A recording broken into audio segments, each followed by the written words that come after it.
Boa tarde, gente. Então, como combinado, eu vou enviar em partes a nossa matéria sobre o assunto novo, tá? Vamos começar então o nosso estudo das bactérias. Então, eu chamo bacteriologia. Bacteriologia é o estudo das bactérias. Quando eu falo bactéria, tende a vir à nossa mente que são seres patogênicos, seres nocivos. Eles existem, mas a maioria das bactérias, elas são boas para a gente. Então, a maioria é boa, é importante. Importante principalmente para o nosso intestino delgado, intestino grosso. Tem bactérias importantíssimas na nossa pele. Tem bactérias que habitam até os nossos olhos. Então, a maioria é boa. Eu diria que 99% delas são importantes para a gente, para o planeta. A minoria é que é parasita e vai causar doenças, que nós veremos mais adiante com cuidado.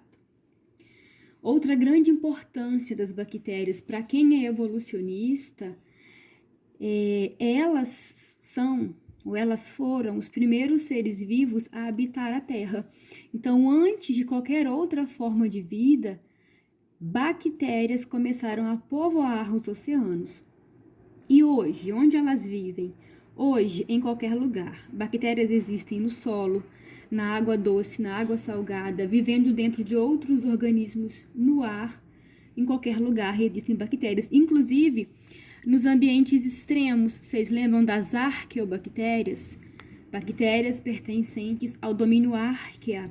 São extremamente primitivas e habitam lugares extremos, como, por exemplo, borda de vulcão, lugares muito salinos. Certo? Bom, quanto à estrutura celular, tá? Como que uma bactéria, ela é estruturada, ela é composta? O que que tem nela, tá? Bom, lembrando, gente, que se eu estou falando de bactéria, eu estou falando de reino Monera. E reino Monera inclui organismos procarióticos. A bactéria, ela é uma célula. Então, eu estou falando de um organismo que é unicelular e procariótico. O que é ser procariótico? Pro é aquilo que vem antes. Cario significa núcleo, ou seja, elas já existiam antes de aparecer o núcleo de qualquer outra célula. São procarióticas unicelulares. Se eu pegar uma bactéria e cortar ao meio, o que eu encontro nesse organismo, tá? Dá para ver de dentro para fora, tá? Membrana plasmática, essa linha preta que eu representei aqui. Então, esse desenho, ele é uma bactéria cortada ao meio. A membrana, gente, ela delimita qualquer célula, as procarióticas e as eucarióticas. A função da membrana, permeabilidade seletiva. A membrana é a porta da célula, ela escolhe o que entra e o que sai, certo? Bom, as bactérias, como são células procarióticas, elas têm um DNA. Eu digo que é um DNA circular principal. Circular, por quê? Porque onde eu começo, eu tenho que terminar. Ele emenda. É uma fita que tem começo e tem final, certo? A função desse DNA é comandar toda a célula, comandar a síntese de proteínas, é responsável também pelas características genéticas dessa bactéria. Tenho também outro tipo de DNA em forma de círculo, eu chamo plasmídio. Então, eu tenho aqui essas três bolas, na verdade, como se fossem pulseiras, são os plasmídios. O que é um plasmídio? É um outro tipo de DNA circular que tem nas bactérias. Qual é a função dele? Ele também é responsável por características genéticas, ele vai atuar na reprodução por conjugação, que veremos mais adiante. Guardem, gente, esse plasmídio, vou até grifar ele aqui, porque quando nós entrarmos numa matéria chamada biotecnologia, plasmídio que é usado, tá? Todo esse espaço no interior da membrana plasmática eu chamo hialoplasma. O hialoplasma, ele corresponde ao citoplasma. A diferença é que no citoplasma eu tenho muitas organelas compondo. No hialoplasma, a única organela que eu tenho aqui, ó, são essas bolinhas pretas representando os ribossomos.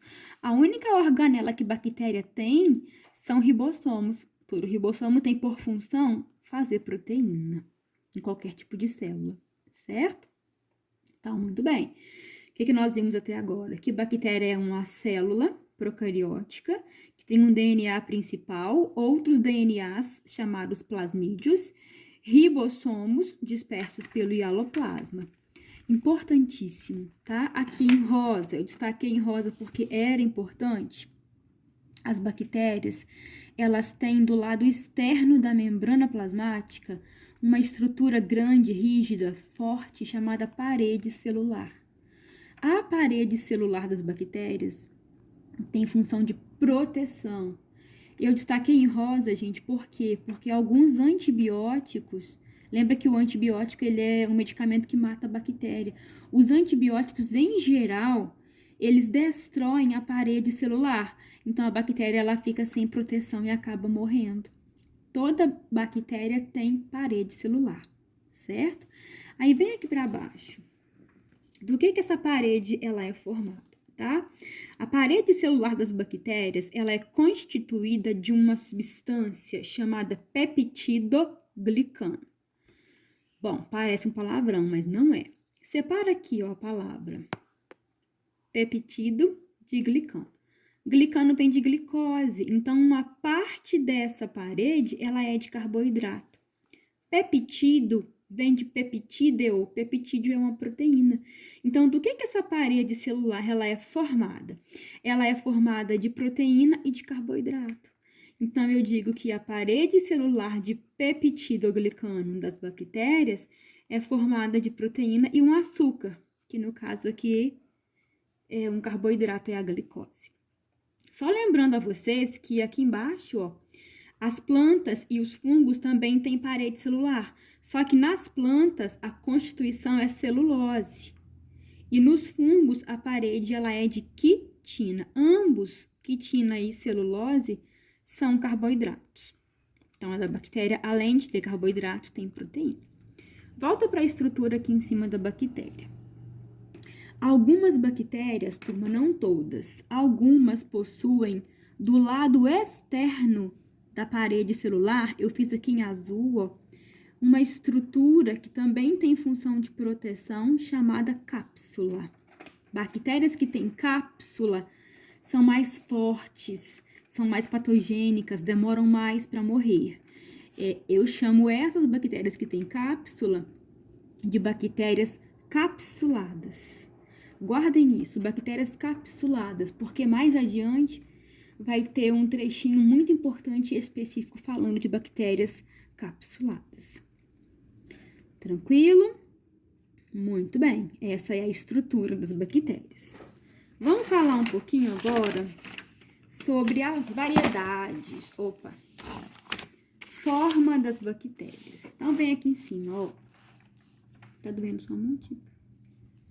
Quanto às formas, eu digo variedades, tá? No nosso mundo, então, gente, que é imenso, eu tenho várias formas de bactérias.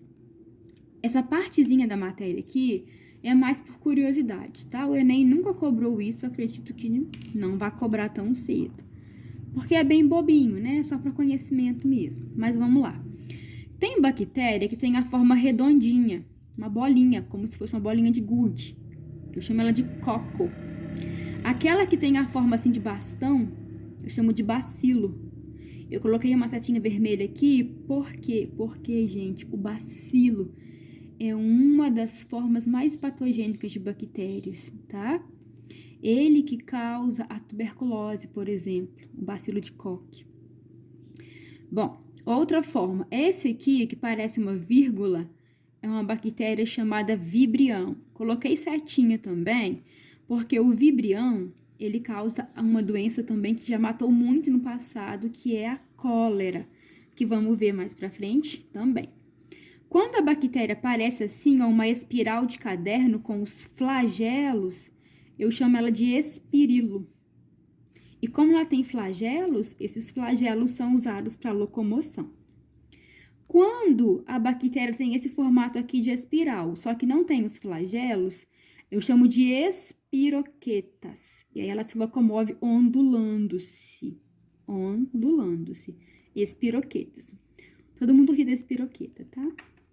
Bem, as bactérias, elas também podem formar colônias. Então, tem aquelas que vivem isoladas, eu vou encontrar elas sozinhas, mas elas se juntam, elas se colam umas nas outras, ó, e aí eu digo que elas estão em forma de colônia. Colônia, se você lembrar de aulas passadas, é um tipo de relação ecológica caracterizado pelos indivíduos estarem grudados. Eles têm que estar ligados anatomicamente. Se estiver grudado, eu tenho uma colônia. Quando o coco, por exemplo, se junta ao outro, eu tenho um diplococo. Aqui já é colônia. Quando eu tenho vários cocos, olha, parece um colar de pérola. Eu chamo essa colônia de streptococo. Quando os cocos estão agrupados como um cacho de uva, eu chamo estafilococo. Quando eles estão em forma de cubo, eu chamo de sarcina. E por aí vai, né? São colônias. Os bacilos também formam colônias. E um exemplo muito prático de colônia é quando a gente pega uma infecção de garganta, que você olha no espelho, a sua garganta está toda branca. O que é aquela massa branca? É uma colônia de bactérias que estão ali causando a sua dor na garganta.